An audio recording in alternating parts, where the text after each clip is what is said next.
Always welcome साथियों, digital class हमेशा आपके साथ। इंजीनियरों, अपनी थ्योरी ऑफ मशीन सीरीज चल रही है। जो भी कंटेंट अब तक आपने पढ़ा है और आगे इस वीडियो में पढ़ने वाले हैं, सारा कंटेंट आपको पीडीएफ फॉर्मेट में अवेलेबल है। जिस तरह से मैकेनिकल इंजीनियरिंग जनरल नॉलेज की सीरीज कंप्लीट अवेलेबल है, इन नोट्सों का इस्तेमाल आप SSC, RRB, state, JEE, GATE, BTech, AMI के एग्जामिनेशन के लिए कर सकते हैं। पिछली वीडियोस में हमने गियर टॉपिक स्टार्ट किया था, किस प्रकार से गियरों को क्लासिफाई किया जा सकता है, ये सब हमने डिटेल में जान लिया था, पढ़ते हुए आ रहे थे क्लासिफिकेशन में हम। अब आते हैं साथियों स्क्यू शाफ्ट की तरफ। जैसा कि अब तक हम गियर पढ़ते आ रहे थे, स्क्यू शाफ्ट किस प्रकार की होंगी। पैरेलल शाफ्ट पढ़ रहे थे जिन पर गियर लगे हुए थे, या फिर वो इंटरसेक्ट कर रही है एक दूसरे को, तो बेवल गियर थे।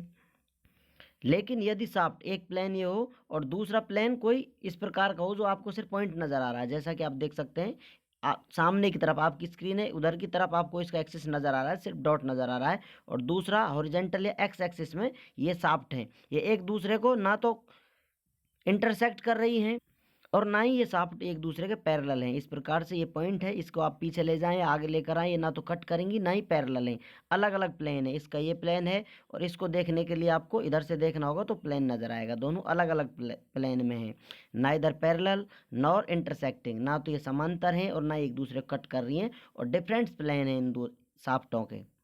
इस प्रकार की शाफ्टों को जोड़ने के लिए हम गियरों का इस्तेमाल करते हैं, और ये शाफ्ट स्क्यू शाफ्ट कहलाती हैं।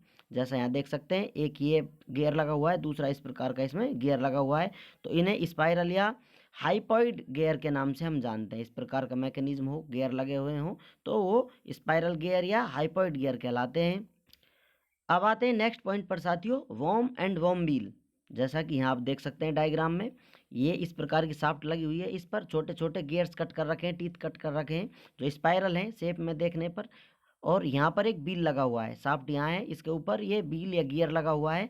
ये इस प्रकार से अरेंज है, ये सामने की तरफ आपको नजर आएगा, इसका एक्सिस जेड एक्सिस जिसे आप कह सकते हैं, जैसा कि वाई एक्स, और जो ये सामने आपकी स्क्रीन की तरफ आए वो जेड एक्सिस होगा, तो यही इनका इसका एक्सिस है, और ये वॉर्म का एक्सिस है, वॉर्म, और ये नीचे वॉर्म व्हील है। यहाँ थोड़े डिस्टेंस में आपको नजर आ रहे हैं, इनको यहाँ ऐड करेंगे तो ये मोशन ट्रांसफर करेगी, ये रोटेशन इस प्रकार का होगा, दूसरे एक्सिस पर ये रोटेशन इसको प्रोवाइड कर देगा। अब इसमें क्या है साथियों, ऑलवेज ड्राइवर जो वॉर्म है, हमेशा ज़्यादातर हम इस्तेमाल करते हैं, या जब भी हम इस्तेमाल करते हैं वॉर्म व्हील, तो जिसमें जो वॉर्म होगा ये ड्राइवर होगा, इसको ड्रिवन करेगा, तो ये हमेशा ऑलवेज ड्रिवन होगा जो व्हील होगा।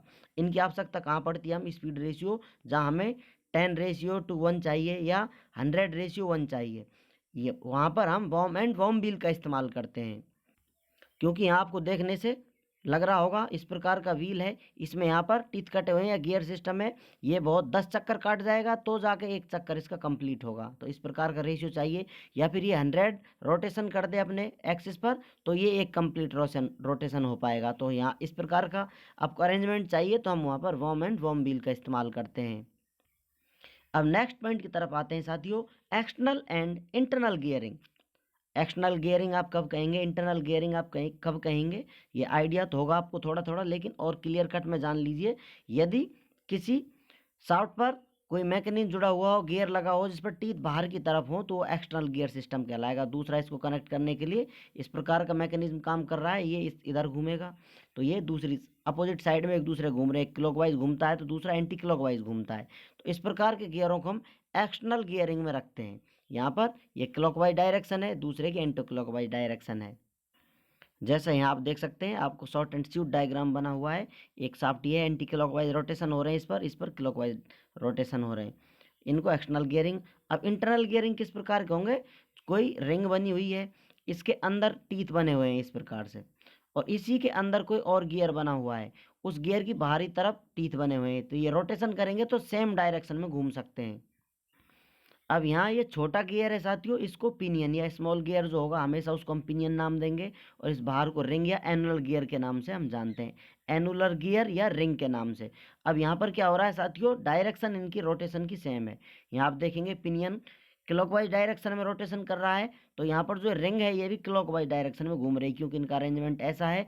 इस प्रकार से इन्हें आप टच कर कर चलाएंगे, मैश कर कर चलाएंगे इन गियरिंग को, तो ये सेम डायरेक्शन में, यदि क्लॉकवाइज डायरेक्शन में घूम रहे हैं तो दोनों क्लॉकवाइज में, यदि किसी एक को एंटी क्लॉकवाइज घुमा दिया जाए दोनों एंटी क्लॉकवाइज डायरेक्शन में होंगे, क्योंकि इनका पियरिंग, इनकी मैशिंग इसी प्रकार की बनी हुई है।